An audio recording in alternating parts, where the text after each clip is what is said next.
जोहार गे ᱤᱧ सुंदरमोहन ओडिशा पनत भंज दिसोम तेहेñ आपे तुलुज ते मिन गालोच दोह लगिद ᱤᱧ सामना हाकन तबना सोशल मीडिया रे सरहाव गे कथा दो नोगे कना मिन आबो लेकन बयहा गे महादेव मार्डी nyutumani उनी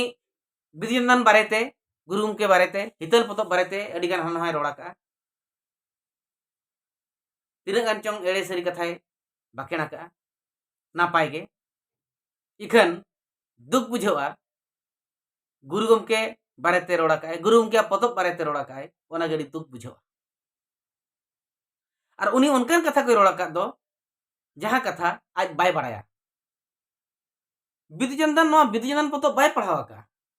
नो बिदुचंदन पतब आज बाय पढ़ावा का और बिदुचंदन पतब बारेते रोड़ कनाय मेना बिदुचंदन तिकिन बोंगा बुरु बारेते रोड़ कनाय मेना बिदुचंदन दुकिन बिदुचंदन बोंगा तिकिन दुकिन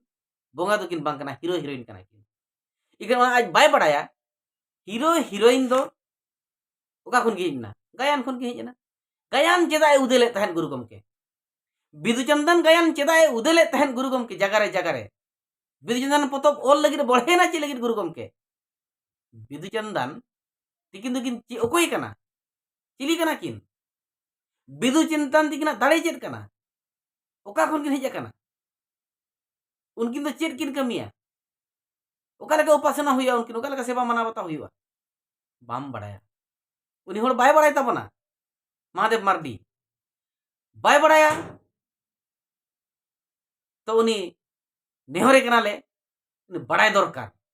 चेदो में खुबई अकिलो में और आम दो दिसम जाकते पसनाव पसनाव दाड़े कना पसनाव में आरहों पसनाव में इखन अकिल अर्जाव कते पसनाव में बोका लेका जेमन बालो सेता गेर कर को लेका जहां कम चिड़बिड़वा उनका तो फालतू ते आलम चिड़बिड़वा कारण ना बिदुचंदन पतब रे लई फोटे लगाए गुरु गमके फर्स्ट पेज रे लई फोटे लगाए नो नेल में नोडे बार पद कथा बदीते ग्लेजो कना बाइल ठिक कना प्लेन हां मिड बार पद कथा नोडे लई फोटे लगाए आर अरदास रे ओंडे लई फोटे लगाए बिदुचंदन पतब दो चेक कना चेक खातिर ऑल केया बिदुचंदन बंगा दकिन चिली कना ओका लेका डिटेल्स ओलाका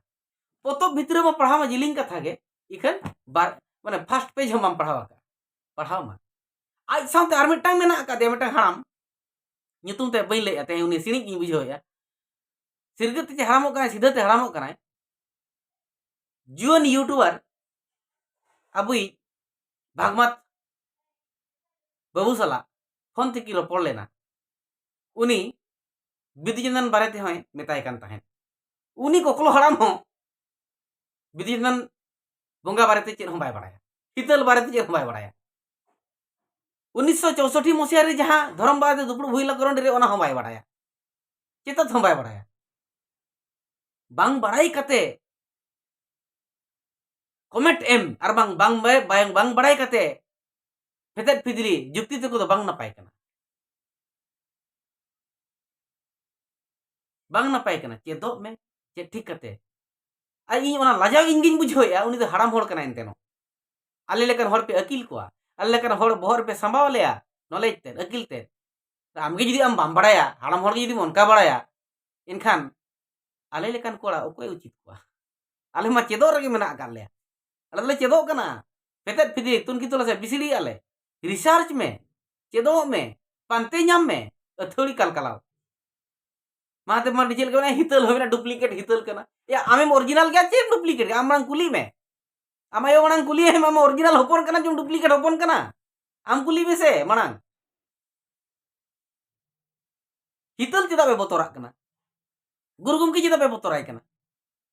बिदुचंदन पतब चेदा बे बोतरा कना बोतरा गया हितल दम बोतरा गया बिदुचंदन पतब हम बोतरा गया ओना जदिम पढ़ा पुरवा का इनखान भगी लेका आमतेम उरुमोआ कर आम उरुमो लगी आमेम बोतरो कना कायर उनकर कायर को बताओ कना हेचे बोतरो कना आलम बोतरोआ खुबई अकिलो में आलम बोतरोआ खुबई अकिलो में नॉलेज तम समा में बहरे आर चेद मेने sari धोरम को जम भुगत चाबाएगा इन दाल गज को कोयम दाल गजे हैं कोयम दाल गजे तेहें इन आमिन दाल में गपा इन बम दालिन ते तेहें आमिन एगर में गपा बम एगरिन ते तेहें आम सला नेव गपा इन सला बम नेव ते ओकोय बाको बड़ाय नेव ओकोय बाको बड़ाय नेव ओकोय बाको बड़ाय एगर ओकोय बाको दादाल आमिन दादाल आम कोय कमा को बोका लेका दो बाको कथा बोया बोका लेका दो कथा बाको नेव बाको तपांगा बाको बेस्ट को गपल मरा बेस्ट को गालोचा मेनखान सरियत तेट को पानते ᱧᱟᱢᱟ আর ফেতে ফিদিলিয়া ओकोय सला जतो गेबन बयहा कना बाको नेव तपांग हनी हेम धमकाव को हैं आम धमकाव चे बाको बडाया जतो को ठीकय आम सुद्दु बोका गयाम ओना चिका आम सला ओकोय बाको लगाव कना बुझे एम से इन तेहे आम ठेन वीडियो नवा खातिर नवा दिन बनाया ताकि आम अकिलो में बड़ाय ᱧᱟᱢ में सरिया दो चेट कना बेस जिनिस तो चेट कना बेस जिनिस तो चेट कना बिदुचंदन पतो पढ़ाव पुरो में ओंडे खना जायते फेतेट फिदली तुद में हितल पतो पढ़ाव में ओंडे ना बुगिया बड़िया पढ़ाव तुद में फेतेट फिदली तुद में नापाया चेट कना हेड़े तेट चेट कना गाबे तेट की कना बड़ाय तुद में गुरु गमके दो उनका ओल गोट के आए छापा गोट के जहां लेका उहर गोट के रोड गोट के उनका दो बाई करावा का बाबू उनी दो उनका दो बांगा जहां तीना पुतब के ओलका दिसम तलारे मांगे सदोरा का दिसम होर परमिशन को एमा का तब जाके उन्हें छापा का नवा को मैं बड़ाया चे बांगा हैं दिसम जगत होर ठेने सदोरा का और ओना दिसम जगत होर को हे सकीरा का दिया तो बे नांगे रोड़ा का ये छापा का तबे एनांगे सदोरा का दिसम तलारे ओना कोम बड़ाय तबन में और चिदो में इन दो तेहेन वीडियो ते आमा कथा रोड रंग बारे दो कथा दो नगे कना जुलुम कोड़ा कनाम छुटो कोड़ा कनाम बोया कान तኛम रोड दड़िया आम लई दड़िया को आम लेकन कोड़ा जुदी बोहरे अकिलेम संभावा और अकिल अर्जाव कर जुदी होठेम सदोरा आम को मन मिया बोया आम ठेन होड़ चेदो सना को लेकिन बांग बड़ाय कते गे हनन रोड दो बोका रे परिचय कना प्लीज नेहरेट मियाई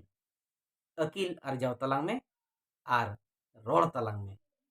और अवरी अकिलो मांग रे हितल बारेते गुरु गमके बारेते और बिदुचंदन पोतब बारे कोते हाना रोड दो बोका रे नंग उपरूम कना ओनाती नेहरेट में अकिल अर्जा में ओना को जतान रे इना कते ना रोड में जुदी ओना अकिल ते बाम सटा कना माने बाम चेत चाबा दाड़िया कना एनकान कुली में लपया बो चेकाते ओना चतान रे दो आलेया भगी लेका नॉलेज मेना माइन लैया